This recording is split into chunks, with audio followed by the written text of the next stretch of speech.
Welcome to EduClubTV, which is part of Map My Study, one of the most popular online platforms for students and parents who are looking at college admissions. Map My Study gives an opportunity to students to apply to 25 different countries, including India, for their college admissions. Almost 2,000 different institutions as a choice, and 20,000 different programs from arts, science, humanities, medicine, non-medicine. So it's a massive choice that students get. It's a very popular program. It's a very popular platform where students can directly engage with institutions, get a lot of knowledge, and not just that, apply directly online. As part of our outreach and as part of our engagement activity, we've been reaching out to a lot of senior delegates over the last few months, trying to get their insights on the current scenarios and also trying to understand what they have dealt with during the COVID period and what their next future plans are. So today we have a very special guest, Mr. Ashok Pandey, who's the director of Ahlcon Group of Schools. He's spent over 30 years in the education sector, especially in the high school sector. He's also launched his own book, so very inspiring, and it's called Inspiring Principal Leadership. So we'll probably learn a little bit more about his book from him very shortly. He also got the National Teachers Award by the President of India in 2012. So certainly we have a very distinguished guest today to talk to and to learn a lot more. So welcome, Mr. Pandey. Thank you, Pushpinder. What a pleasure meeting you and having this opportunity to have a chit chat with you. It's a pleasure, sir, and thank you very much for giving your time. I started with you spending 30 years in this industry, and especially in the schooling sector. You've been a principal and you are now the director of 2 schools. Let me start by asking, what's your leadership style? How do you describe yourself in your leadership? My leadership style, it may sound a little utopian, but I can tell you with all the conviction at my command has been one of service. And I have believed in investing in people, investing in teachers and investing in students. And I have never said that please go and do it. I always said and continue to say, let us do it together. So I think these are the 2 things which I would describe as the core values of my leadership. And of course, I can tell you, I have never allowed people to think that I'm somebody and I'm occupying some position. No way, because I know it. With 35 years in the industry, I can tell you that nobody gives you any credence for your position and power, right? It is how much you invest in your people and how much you can develop together. That is what brings respect, and that is what brings result also. So I think, briefly saying, I would describe my leadership as one of humility, service, valuing people, and honestly recognizing that it is because of your team that you are able to do whatever you do, and you get a lot of credit for that. That's nicely put, sir. But I think you're being humble, because the principal's position is always seen as a very privileged position in India. When we go abroad, it's a very different scenario, but very nicely put by you. I totally understand. Thank you. You now manage 2 schools, and I think that's challenging enough. What's your next, let's take a 5-year plan. I don't want to go too long. We do not know what's happening in next year or 2 years, but what's your vision with the schools in the next, say, 4-5 years? Yeah, so, for me, even tomorrow, we are talking today, but tomorrow is also a future for me. Yeah. 1 month is a future, 1 year is a future, 5 years of future, right? So the whole idea is, how do we future-proof our institutions, our students, and prepare them for future? So that is what vision means all about, that how you're preparing. And now this has become even more pronounced in the light of what has happened in the past 2 years and how fast the net worth of values and skills are changing, right? You know, let us say 50 years or 100 years, 200 years before, whatever skill set you had and its net worth, the shelf life for that was decades, right? Yeah. If not centuries. But what we acquire today, the skill set, the shelf life is less than 5 years, right? So we say that the half life time for the skill set is less than 5 years. So if your net worth is 100 today, in 5 years it will reduce to 50, and in another 5 years it will reduce to 25. I think as educators we have to acknowledge that, and therefore what are those skills that we have to imbue our students with? So those skills, you know, of course, with the physical build and mental ability, intellectual prowess, the two skill sets which are very, very important. One is, of course, higher cognitive skills, you know. Right. So very, very long time we have invested in lower orders cognitive skills, you know, how to develop knowledge and understanding and recall and recognition, but how to analyze things, you know, how to synthesize things, how to become creative, how to become a problem solver. I think those are the skill sets which are more important. And then with that, socio-emotional skills, SEL, right?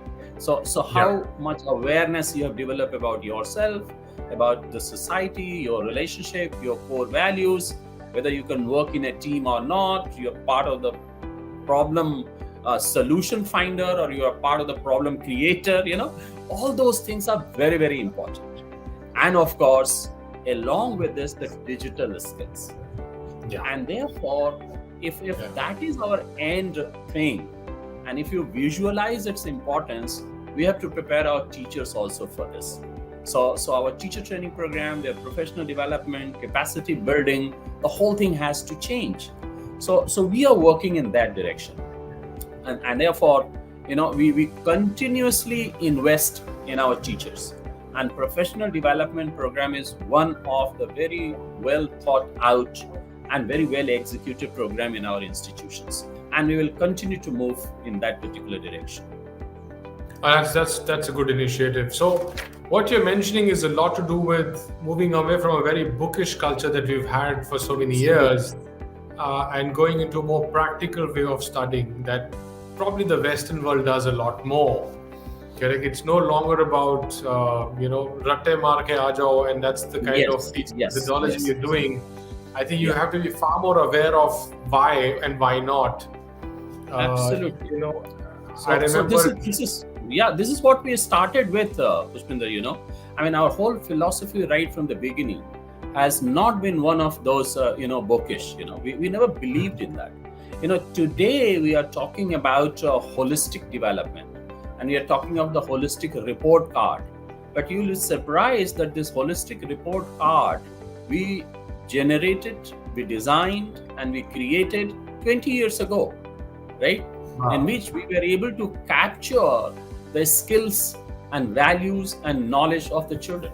So when we taught mathematics, we did not go straight into how much you get out of 50, how much wrong or right you have done. We decoded your mathematical knowledge into, you know, can you play with numbers, right? Can you think rationally? Okay. Can we apply mathematical principles to your daily life? So we went into that right from the beginning. And along with this, we never focused on one or two careers, you know. That will be something of great interest to you. Right from the beginning, we said, I think the children should be given, you know, the first choice as to what they would like to do in life, you know, what gives them those mojo moments, you know, who are the people who inspire them, who are the people they would like to work and live with, and what the net contribution they would like to make to the society. So let these parameters come into those choices and decisions. And that is why we never celebrated the children who only went to IITs and AIMS and other medical institutions. We started celebrating children who went to journalism, who went to fashion technology, you see, and who went to fine arts. A child who went to Shanti Niketan to do drawing and painting was as much celebrated by us as somebody who went to Monash or Brisbane or anywhere else. So I think that is the premise with which we worked right from the beginning. But just coming to what you just mentioned, I think that's it's a good initiative by the school that you're trying to do. But I think that's also a challenge, and that's one of my questions to you now. So, your school's in Delhi, correct? Yes. And this is a metro where we see a lot of peer pressure and parent pressure, and I think everyone is driving towards the STEM programs. So the sciences and is far more in, let's say, push to the student or is in demand. Yeah. And we've very rarely seen schools pushing a lot to do with the art side of it. Commerce has obviously been popular, but far more popular is science. So how do you manage that? Because majority of the students and the parents say, I want my child with sciences, and that's where the whole traction is. So this has been a challenge. I would be very honest about it. But the question is, we have to work from somewhere, right? So when our first batch of class 11 came in 2006, and 2000, a long time back, and that time your love for science and your whole idea that my child has a success possibility only through sciences was much more pronounced than what it is today, 15 years down the line, right? But then we worked very hard. And we had career counseling sessions at that time only for the parents, you see, that look what all careers are available. And you please take a decision. You want your child to succeed in life and make a high worth contribution to the society, or you want your child to take science and be, let us say, an ordinary science graduate. And in any case, we hit at one thing very hard, Pushpinder. And we ask this question: you want your child to be an engineer, for example, to build bridges, to build monuments, to build green cities, or you want your child to do BTech and then do MBA and then be a first-rate sales manager? What do you want, right? And if you really want them to be a sales manager, then you don't have to do science. Let them go through commerce also and humanities also. That is how we started the whole thing, you see. And we will have sessions after sessions, sessions after sessions. And slowly we found that we were able to make a dent in the minds of the parents. Because in India, even today also, at least in the 2 or 3 tier cities that you are mentioning, parents have a lot of say in the choice of careers. The family aspirational value is, a very, very important factor, because, the families have aspired, that my child would be this, my child would be this. The parental generation has many unfulfilled things in their life, and they want that, no, we have to fulfill it through my child. So we have to, appreciate it, and we have to work with the parents, after all, as a school, we don't have the final decision authority in our hands. We can only persuade, persuade, and we can only bring everything on the table, right? So I mean, just to give you an example very briefly, but it is very, very important. One of the parents in a very, very senior position, he became very angry with me because I said, no, your child will not get science, right? And finally, he left my school, I'm telling you, and he did science, and he did not do well. He could not go to the medicine. But while he was here for me 10 years, he was a state number 4 squash player. Oh, wow. And after doing class 12 from other school, through science, only under sports quota, he got admission in St. Stephen's. And you know what subject? English honors. Right? And after doing English honors, he is now, of course, a very senior consultant with one of the MNCs. You see, so I mean, as parents, we don't have to be very rigid. We don't have to be very conclusive in our opinions. So I think we have done it all, and it has been a constant challenge. But I think we should not shy away from doing what is right for the children. I feel what you're saying makes a lot more sense, but what we've seen is that the end result is what every parent needs to know. I think everyone wants the child to do well and nowadays make enough money so that their life is settled. I think that's a dream of every parent. But if as a school you are able to show them that even doing an arts background, your child can have a successful career, or being in the commerce can have an successful career.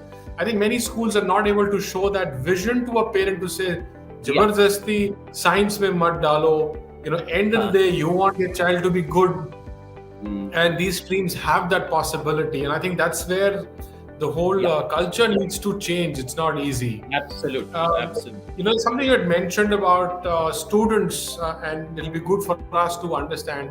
What's the mindset of the current youth? I mean, do you think the students are now making these choices? Are they still pressurized by the parents, or they're more open to making their own decisions now? Aapko kya lagta hai? Yeah, so my understanding is, as far as metros are concerned, in metros, two things have happened very strongly. The parents have taken a back seat. As far as the choices are concerned, the children are given a lot of importance, and the children have also become a little more assertive, in taking decisions. But if you move out to, tier 2 and tier 3 cities, I think parents have a choice. But if you move further again, then parents just don't know what to do. Okay? So you have this layered mix of parental, response to the choice of the children. Right. So it is true that we are dealing with those parents who are constantly evolving in their own thought process. And we have reached a level where we are able to see that the percentage of parents who were assertive in subject of stream and career 10 years before is reduced drastically, almost to nil, I can tell you. That's a radical shift, I guess. So, and I think somewhere that will allow these children to make their own choices and take different streams. So, look, I think we were talking about, I wanted to share with you and have your insight of how the last 18 months or typically almost 2 years has been. It's been a challenge for all the schools, including yours. There are two aspects to this question of mine. One, how did you deal with a sudden shift of an online education for children? Was your school already equipped with the system or the mechanism? And the second part is also equally important. We know the teachers were never ready for online training and teaching, rather. How did you manage that? Yeah, that's very interesting. So one, the lighter part of it, as far as we are concerned, in the army, there is a saying that if you sweat during the peace time, you save a lot of blood during the war time, right? Yeah. So pandemic was a war time for teachers and educators. So depending upon 2 or 3 factors, how much oriented you were towards embedding technology, number 1, and number 2, how much population among your teachers and students was digitally matured, Right. And digitally matured in the sense that they had the internet, they had the bandwidth, they had a separate device, they had a separate room to sit down and study. So depending upon that, the transition happened. Okay. However, this very fact that you have to teach online, that also went in phases. So March 2020, it was something like you went into the swimming pool without knowing swimming, right? And just tapping on the water with your hand and feet, you knew instinctively that what can be done. So that was the period of preparation. Hesitant, embracing and adaptability of the new medium. And as the time passed by, we realized, and all the teachers realized, not only in my school or in the country, all over the world, that now that we have been able to meet emergency, I think we have to perfect the trait, okay? And we have to reconstruct it in such a manner that we are leaders in this also, and we are able to give the best. So that is how the emotions, the technology, the preparation went in this manner. However, in the beginning, what happened was that all the teachers, they brought their real classroom experiences on the virtual line. Okay. Right. So the lesson plans remain the same, the pedagogy remained the same, curriculum remained the same. However, there was a connect between the students and teachers. That was very, very important, because that was the isolation and lockdown period. And at least children were able to see other children virtually and the teachers, and they could talk, they could laugh, they could share their stories. I think more than cognitive learning, I think this emotional learning was very, very important. And as this happened, people started preparing as to how to make classes engaging, how to do activities, how to go to breakout rooms and forums and do projects together, and things moved, right?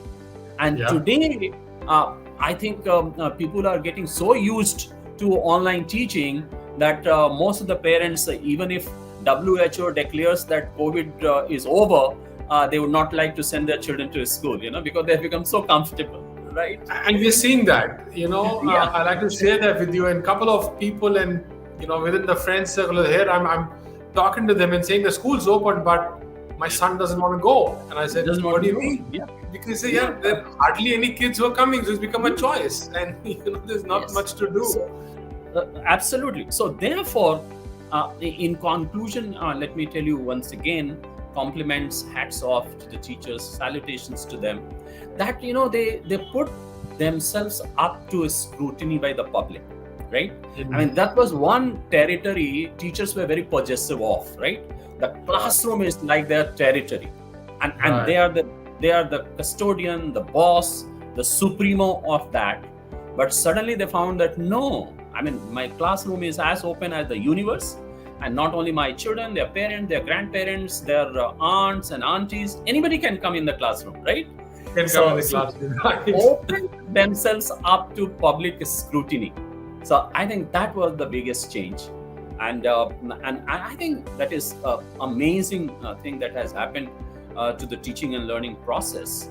And one thing I want to tell you here, which is very important in my opinion, is that for the first time, Pushpinder, that generally in schools or in any other organization for that matter, decisions, transitions, strategies, executions, everything flows top to bottom, right? But pandemic taught us that even in schools, the decisions and leadership came from bottoms up. And it was the teacher leadership which drove everything, I mean, nobody waited for the principal or the vice principal to tell. They innovated, and they said that, look, this is how it can be done. And the think tank and the resource management and the decision making, the communication, everything happened from teachers upwards. So I think that is one change that we must acknowledge and we applaud. Yeah, you're very right. I think we've not seen it from that perspective, because when you go to a school, I think here what you're saying, the whole leadership changed automatically, and a teacher became the go-to person for everything for a student, I'm assuming, right? Yes, absolutely. And so that became a true representative of the school. And you're right, I never realized that you said the classroom's opened up to everyone. So imagine the father and the mother sitting quietly on the corner and listening to what the teacher is saying. Yes. And you can't manage it. You can't control it. Oh, you can't. Yes. Very interesting. So, look, I wanted to touch base on another very important topic with you. You have a very strong experience. You've seen different phases in the education. We've seen students make incorrect choices in their career paths. And I think that has largely to do with the early stage of my schooling or my college, and where I take my stream. we were talking about different streams and why I should go to science and things. I personally feel that at some stage now, teachers have also become career counselors because they started guiding students what it is. And we can't assume them to be experts because we realize that's not their domain. But how do you manage this in your school so that you're able to make sure that the students choose the right career paths which are going to help them in the future? Not like the Bollywood movies that we see, you're pushed into engineering, but you wanted to be an artist and suddenly you say, oh, I'm in the wrong career. Is there something that you're doing in the school that is helping the students make that better path choice? So that's a very interesting question, and I have a lot of personal anecdotes to share here. So first of all, as a teacher, when I was teacher, and I was teaching in the Kingdom of Saudi Arabia, in Indian Embassy School, long time, late 90s, and there I started Career Counseling and Guidance Center. Okay. I deliberately added the word guidance, right? And then we dropped counseling and we converted it into Career Information and Guidance Center. Right? Now, what was the reason for that? That was the time when you could really not counsel anybody what you have to do, but at least you bring all the information and guide them. And since I'm talking of Saudi Arabia, there people they didn't even know which engineering colleges were, which medical colleges were there, and when the forms start selling, when the admission date, entrance examination. So this information itself was a great guidance, right? So bringing all on the table, and people knew only about at the most 10 careers at the most. And I'm talking of late 90s when I say 96, 97, 98. And then we did a study there and we found that 3 sunrise industries were coming up at that time, and those were, of course, IT. If you recall, IT was in the know, and then fashion technology, and the third was hotel industry. Hotel industry, yes. So we did this research and we found out that in India itself, in 2000, how many new hotel rooms will be required to accommodate the tourists coming to India? And if those many rooms are required, then how many people will be required at different levels in the hotel industry alone? Similarly in fashion technology and similarly in IT. So I'm just giving you this scenario to build a case. And we built this case and we told the parents that, look, if you really want your children to succeed, would you like them to go to a place which is already crowded? Or you would like the children to go to a place which is less crowded, less competitive, more opportunities for growth, less resistance? I'm sure they all chose for the later one, isn't it? But then they needed hard research for that. They needed hard information. And then only you could build your case. So, that is how we have to move. So in India, still, I would say, and I said it earlier, that the teachers cannot be the sole deciders, right? So parents and children both have to be on the board, but the teachers have to be very, very full of conviction that, look, this is the career which offers this. So this is how we started. And here in this school also, as early as 2006, we were the first school, I can say almost first among all the committee of good schools that we started our career counseling session, and I sent one of my teachers as a principal to do a postgraduate diploma in international career and counseling with NCRT. NCRT, the only institution which offered this position. Today, many universities are offering this position. And then we started it. And then we started with information. And then we moved to guidance. And then we moved to counseling, right? Because counseling also helps. So generally what happens is that if a child has got, let us say, somewhere around 60 and 70%, the aspiration of the child is to go for science. But no school can offer them sciences, In fact, many schools will not even offer commerce. That child will push to the humanities, right? Yeah. And then the child is shattered. Oh my God, what do I do? And that is the time when you have to offer that, look, what all the vast ocean of opportunities lie beyond physics, chemistry, and mathematics. So, Correct. so it is all about strategizing it. It is all about, again, serving the parents and the children. And if we can develop that trust, I think even the most suspicious parent or the child will be inclined towards trusting you. So you do have, guidance center or a person to go to in the school right now who can do the counseling, guide them? Absolutely. And do you see a lot of parents coming in? Last 15 years, we have it. Okay. You see?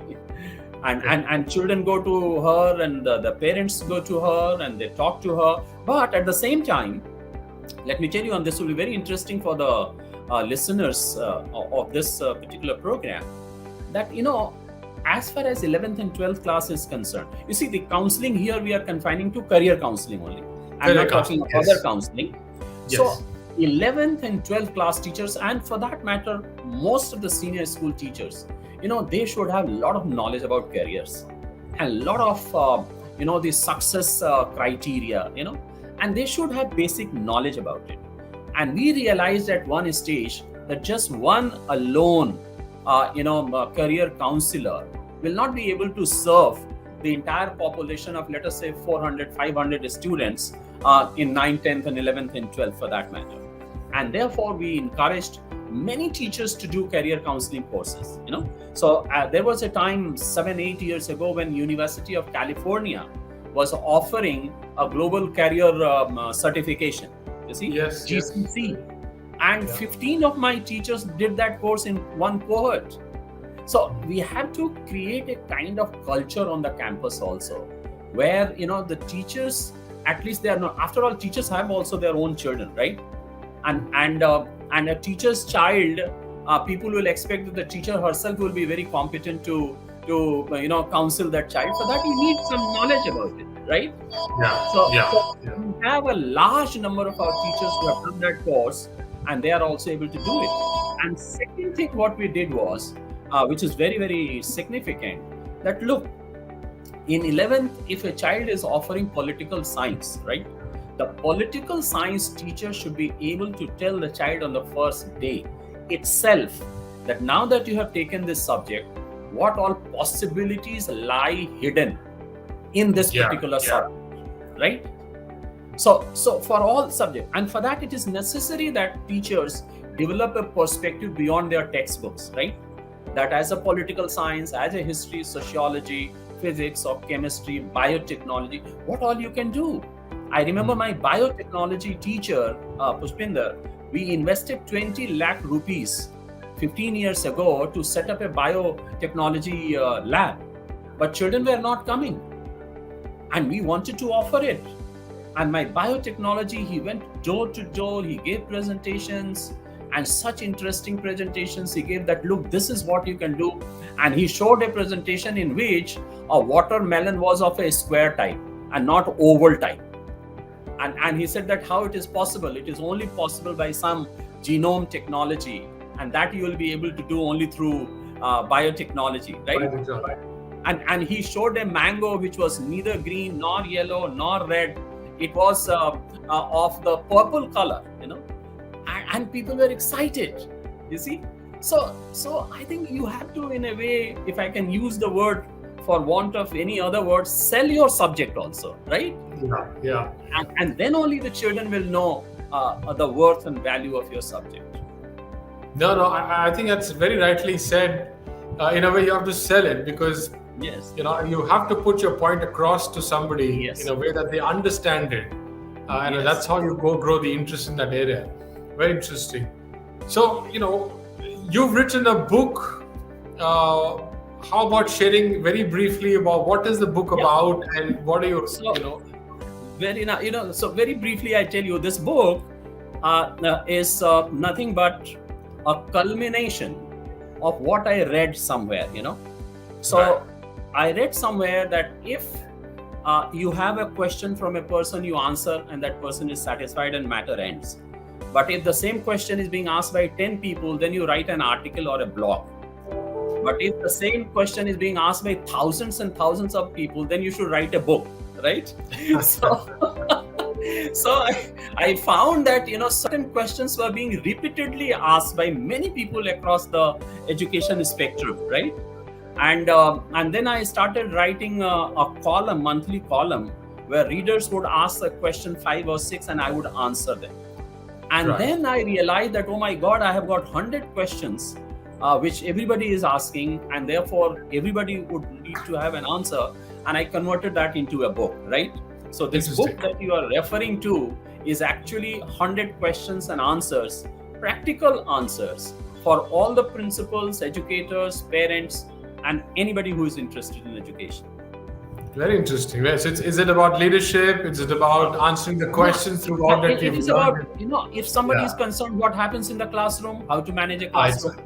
If a principal is worried, how to deal with young teachers and how to deal with veteran teachers, there is an answer to that, And if somebody is bothered how to network and where to network, there is some answer to that also. So it is a quickie kind of thing, where you can find answers. And then there is a reference section. If you want to go deeper into it, then you refer to that book. That's interesting. So I'll try and get my hand on the book, sir, very soon. I'll send a copy to you very soon. Oh, that'll be lovely. That'll be lovely. Thank you very much. So, last question to you is, what is your message to the current youths? We've all gone through different challenges, unexpected challenges, and what would your message be to them? Thank you very much for giving me this opportunity to give my message. And I wanted this to be included somewhere in our conversation. The youth of today is very different from even 5 years ago or 10 years ago, right? So the youth of today is very articulate. They are good at communication. They are prepared to take risk, right? And they have zero tolerance for injustice. Let me tell you, this is my experience. They love diversity and they know how to do an inclusive project, right? So therefore, I think this is the perfect time to give youth the autonomy, foster their agency, and allow them to unleash their own potential. So this is a message for rest of the people like us, that we should do this. But with this enabler, the youth really has to do what they are doing the best. And what they are doing the best is that they are concerned about the sustainability in the world, right? They don't want, let us say, gender inequality, They don't want people should remain hungry and poor. They don't want that a cross-section of population should not have clean water to drink or clean energy to use, isn't it? They want partnership, They want collaboration. And I think these are the things in which youth of today should engage. With all your education, with all your name, fame, and money that God has allowed you to acquire, what will you do with that if you're not able to build communities and you're not able to make some difference in the lives of those who do not have these privileges? So I think that is my not a message but a request, appeal that the future lies in their hands, and I think they should start thinking on these lines. Very rightly said, very wonderfully put. I think it's a lot to do for them being doers, not just followers, and saying, okay, let me be the first one to do something. And you're right, they're far more informed. The youth is far more educated in that way. The connection is far more social media. Thanks to that, the information passes in seconds and minutes, and it's all there in the community. So thank you very much for your time, Mr. Pandey, and it was lovely to have you. Lovely to meet you after so many years again. And thank you very much for your time today. Thank you very much. It's been lovely talking to you, and I think you're doing a great job, bringing people together, bringing a lot of knowledge and value to the society. I wish you and your team the best. Thank you. Much appreciated. Much appreciated. Thank you very much. Thank you. Thank you. Thank you.